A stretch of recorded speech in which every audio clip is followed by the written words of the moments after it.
Hello students. आज से हम ब्रिटिश राज व्यवस्था का अध्ययन शुरू करेंगे। इस प्रेजेंटेशन में हम ब्रिटेन का परिचय, संविधान का महत्व, ब्रिटिश संविधान के स्रोत और ब्रिटिश राज व्यवस्था के मुख्य लक्षणों का अध्ययन करेंगे।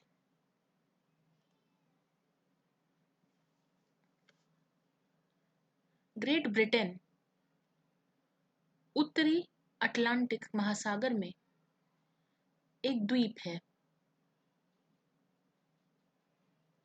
आप अपनी स्क्रीन पर देख सकते हैं कि इसका वर्गफल 80,823 वर्ग मील है।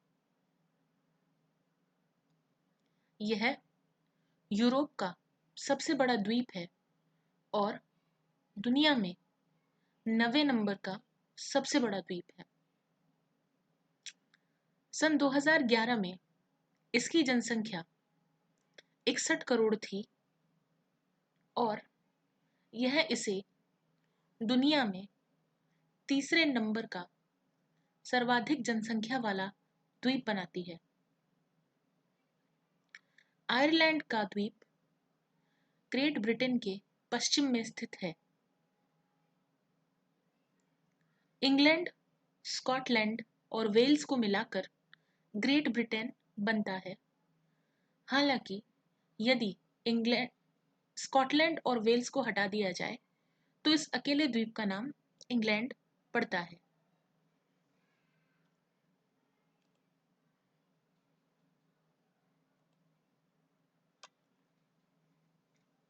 ब्रिटिश राज व्यवस्था का अध्ययन करने से पहले हम एक बार पुनरावलोकन कर लेते हैं कि संविधान की आवश्यकता ही क्यों है। जैसा कि हमने कल भी देखा था कि बिना संविधान के किसी भी राज्य की परिकल्पना करना ही मुश्किल है।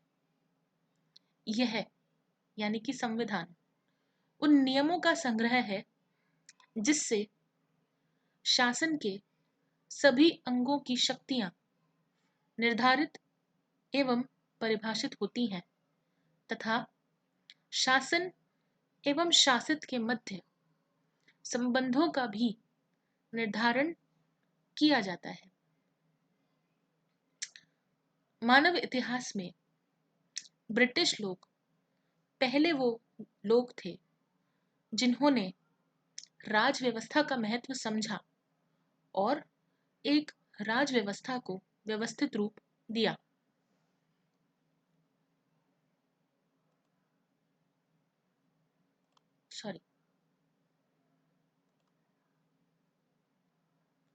ब्रिटिश राज व्यवस्था की जो सबसे महत्वपूर्ण बात यह है कि यह दुनिया के उन चुनिंदा देशों में से है जिनके पास अपना कोई लिखित या संहिताकृत संविधान नहीं है। जैसा कि हम भारत में देखते हैं कि भारत का संविधान एक लिखित पुस्तक के रूप में हमारे सामने उपलब्ध है। ऐसी कोई भी पुस्तक, ऐसी कोई भी संहिता ब्रिटिश संविधान के संदर्भ में मौजूद नहीं है। यदि देखा जाए तो ब्रिटिश संविधान केवल विधि विधानों का एक संग्रह है जो लोगों की स्मृतियों एवं उनकी परंपराओं में बसता है। हालांकि ब्रिटिश पार्लियामेंट यानी कि ब्रिटिश संसद द्वारा पारित कुछ महत्वपूर्ण दस्तावेज हैं जिनमें हम ब्रिटिश राज व्यवस्था के संविधान की झलकी देख सकते हैं। इस बारे में हम विस्तार में चर्चा तब करेंगे जब हम ब्रिटिश संविधान का विकास पढ़ेंगे। ब्रिटिश संविधान के दो मुख्य स्रोत बताए जाते हैं। पहला स्रोत है मैग्ना कार्टा की संधि। यह किंग जॉन द्वारा सन 1215 में इंग्लैंड के लोगों को दी गई थी। और दूसरा है अधिकार इंग्लैंड का महान अधिकार पत्र 1689। इन दोनों के ही विषय में हम ब्रिटिश संविधान के विकास के टॉपिक में विस्तार में पढ़ेंगे। इसके अलावा केस लॉस यानी कि वो विधि या वो नियम जो एक न्यायालय द्वारा एक मुकदमे के निपटारे के समय दिए जाते हैं, वो भी ब्रिटिश संविधान के मुख्य स्रोत माने जाते हैं। और फिर आते हैं संविधान विशेषज्ञ या कॉन्स्टिट्यूशनल एक्सपर्ट, यानी कि वो लोग जिन्होंने ब्रिटिश संविधान पर समय समय पर टिप्पणियां की हैं। इनमें दो नाम प्रमुख हैं। पहला है वॉल्टर बेजीहॉट और दूसरा है एवी डाइसी। अब हम आते हैं ब्रिटिश राज व्यवस्था के प्रमुख लक्षणों पर। जैसा कि हम पहले भी चर्चा कर चुके हैं कि ब्रिटिश राज व्यवस्था के पास कोई भी लिखित संविधान नहीं है। ब्रिटिश संविधान नामक कोई एक पुस्तक नहीं है। फ्रेंच विद्वान डी टॉक्यूविल का कहना है कि इंग्लैंड के पास कोई संविधान है ही नहीं, बल्कि इंग्लैंड का संविधान एक मिश्रण है जिसमें हम अलग अलग किरदार, अलग अलग विधि, अलग अलग न्यायिक निर्णय, सामान्य विधि, परंपराएं, अभिसमय इत्यादि को देख सकते हैं। French writer de Tocqueville has remarked that England has no constitution. British constitution is a mixture of character, statutes, judicial decisions, common law, usages or traditions, customs, conventions, precedents. दूसरा लक्षण ब्रिटिश संविधान का आता है निरंतरता। ब्रिटिश संविधान को कभी भी इतिहास के किसी कालखंड में एक तारीख को पूर्ण रूप से नहीं लिखा गया। जैसा कि भारतीय संदर्भ में हम देख सकते हैं कि संविधान की प्रस्तावना में दिया गया है कि भारत के संविधान के निर्माण का कार्य 26 नवंबर 1949 को पूर्ण हो गया था। ऐसा कोई भी दिन हमें ब्रिटिश राजनीतिक इतिहास में नहीं मिलता। By continuity, it means that the British Constitution was not framed at a single time, or the process of framing British Constitution was completed on a particular day, like we can find the date of 26 November 1949 in our Indian Constitution or the preamble to the Indian Constitution. इसका अर्थ ये है कि British संविधान आज भी विकास के चरण में है, विकास की प्रक्रिया में है। We can say that the British Constitution is still in the process of growth. अलिखित होने के कारण यह संविधान लचीला है। Because it is unwritten, therefore it is flexible. लचीला संविधान होने का अर्थ यह है कि उसमें परिवर्तन बड़े ही आसानी से किए जा सकते हैं। ब्रिटेन की संसद एक साधारण विधेयक को पारित करके ब्रिटेन के संविधान को बदल सकती है। By flexibility of the constitution we means that it can be changed or amended very easily.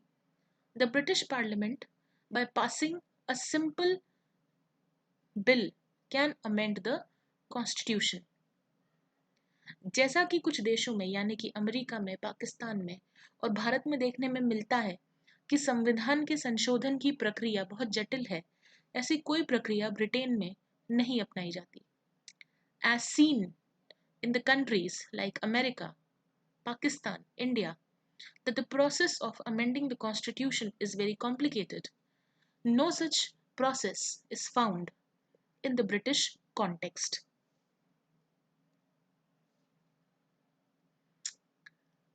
क्योंकि हम ये कह चुके हैं कि ब्रिटेन का संविधान आज भी विकास के चरण में है, इसका अर्थ ये हुआ कि ब्रिटेन का संविधान शुरू से ही सिर्फ और सिर्फ विकसित होता आया है। यह निरंतर या सतत विकासशील संविधान है। इसे कभी किसी संविधान सभा ने नहीं बनाया। कभी भी हम ये नहीं कह सकते कि ये 1 तारीख को पूरी तरह से बन गया और 1 तारीख को या दूसरी तारीख को लागू किया गया। हम ये भी नहीं कह सकते कि इस संविधान का जनक या इस संविधान का पिता कौन है।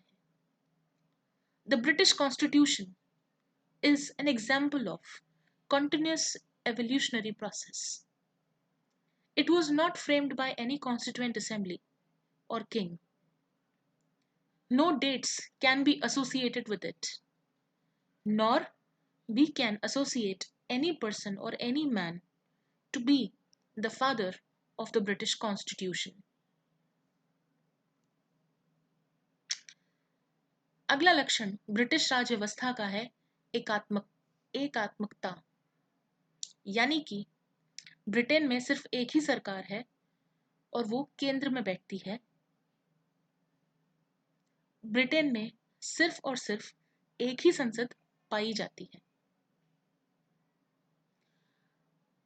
प्रादेशिक या स्थानीय स्तरों पर जो भी प्रशासन के निकाय हैं, वे केंद्रीय प्रशासनिक सरकार के ही एजेंट के रूप में काम करते हैं।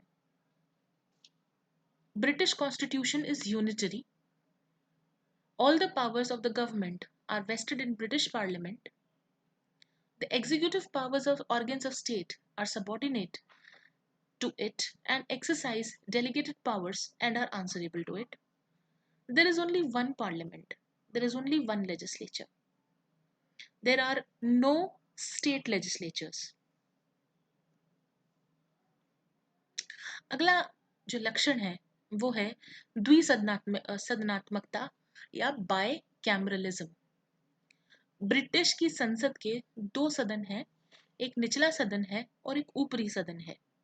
निचले सदन का नाम है हाउस ऑफ कॉमन्स या कॉमन सभा और इसके चुनाव होते हैं। इसके सदस्य जनता द्वारा निर्वाचित होते हैं। दूसरा सदन है हाउस ऑफ लॉर्ड्स यानी कि लॉर्ड सभा। यह ऊपरी सदन है और इसके सदस्य चुनाव द्वारा नहीं आते, बल्कि या तो वे वंशानुगत सदस्य हैं या फिर उन्हें सरकार द्वारा मनोनीत किया जाता है। The British political system works on bicameralism. That means British Parliament has 2 houses. The lower house is House of Commons, for which elections are held, and the upper house is House of Lords, for which elections are not held, but the members or the membership is hereditary and a few members are nominated by the government. अगला लक्षण बहुत महत्वपूर्ण लक्षण है और वो है विधि का शासन या फिर रूल ऑफ लॉ। चूंकि ब्रिटेन में कोई लिखित संविधान या रिटन कॉन्स्टिट्यूशन नहीं है, इसलिए जो भी विधि ब्रिटेन में प्रचलित है उसे ही सर्वोच्च माना गया है। In the absence of any written constitution, whatever laws are prevalent in Britain are considered to be the supreme. इसके 3 मायने हैं या 3 एस्पेक्ट्स हैं। पहला ये कि प्रत्येक व्यक्ति विधि के समक्ष समान है। All people are equal before law. इस बात से कोई फर्क नहीं पड़ता कि समाज में उनका क्या दर्जा है। हर व्यक्ति विधि के समक्ष समान है, चाहे वो राजा हो या प्रजा, चाहे संतरी हो चाहे मंत्री हो। इसका अर्थ ये हुआ कि विधि के ऊपर कुछ नहीं है, कोई व्यक्ति, कोई पद विधि के ऊपर नहीं है। It means that law is supreme and no individual is above और बियॉन्ड लॉ। इसका तीसरा अर्थ या तीसरा मायना ये है कि कोई भी व्यक्ति बिना एक निष्पक्ष मुकदमे के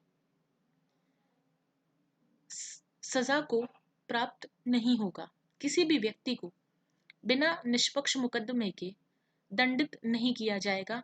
हर व्यक्ति को अपना पक्ष रखने का पूरा अधिकार है। No one can be detained or imprisoned without a fair and proper trial by a competent court of law. Nobody can be punished or deprived of his life, liberty, or property except for a specific breach of law proved in an ordinary court of law by an ordinary procedure. यानी कि कोई भी व्यक्ति को, किसी भी व्यक्ति को उसके जीवन, उसकी स्वतंत्रता या उसकी संपत्ति से विहीन नहीं किया जाएगा जब तक कि विधि द्वारा स्थापित प्रक्रिया का पालन न हो। अगला लक्षण है स्वतंत्र न्यायपालिका या इंडिपेंडेंस ऑफ जुडिशरी। यह एक नवीन लक्षण है, यह एक लेटेस्ट डेवलपमेंट है। सन 2005 में एक प्रस्ताव, एक बिल पारित किया गया जिसके जरिए इंग्लैंड में सुप्रीम कोर्ट की स्थापना की गई। उससे पहले इंग्लैंड में सुप्रीम कोर्ट नहीं था, बल्कि लॉर्ड सदन में 13 विधि लॉर्ड सुप्रीम कोर्ट की तरह काम करते थे या अपील के सर्वोच्च न्यायालय की तरह काम करते थे। सन 2005 में इन 13 विधि लॉर्डों की व्यवस्था को समाप्त करके सुप्रीम कोर्ट की स्थापना की गई। अब सुप्रीम कोर्ट में जज बैठते हैं और वो सुप्रीम कोर्ट ही अपील के सर्वोच्च न्यायालय के तौर पर काम करता है।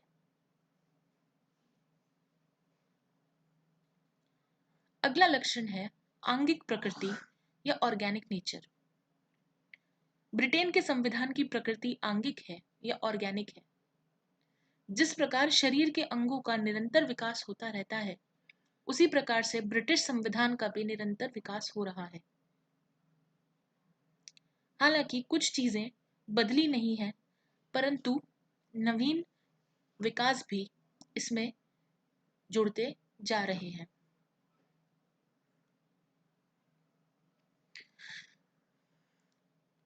रोल ऑफ कन्वेंशंस या परंपराओं की भूमिका।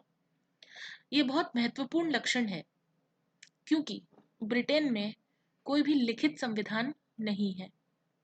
इसलिए वहां की सारी राज व्यवस्था, सारी संवैधानिक प्रक्रियाएं परंपराओं और अभिसमयों के आधार पर ही चल रही हैं। ये परंपराएं और अभिसमय संविधान का हिस्सा मानी जाती हैं, परंतु ये अपने आप में कोई भी विधि, कोई भी कानून नहीं है। इसका अर्थ ये हुआ कि यदि किसी परंपरा का उल्लंघन होता है तो न्यायालय उल्लंघन करने वाले को दंडित नहीं कर सकता।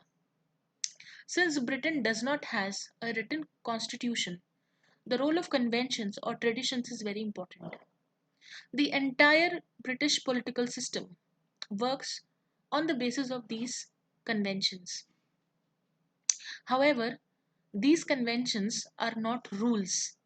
That means that if somebody violates these conventions, he or she cannot be punished by the court.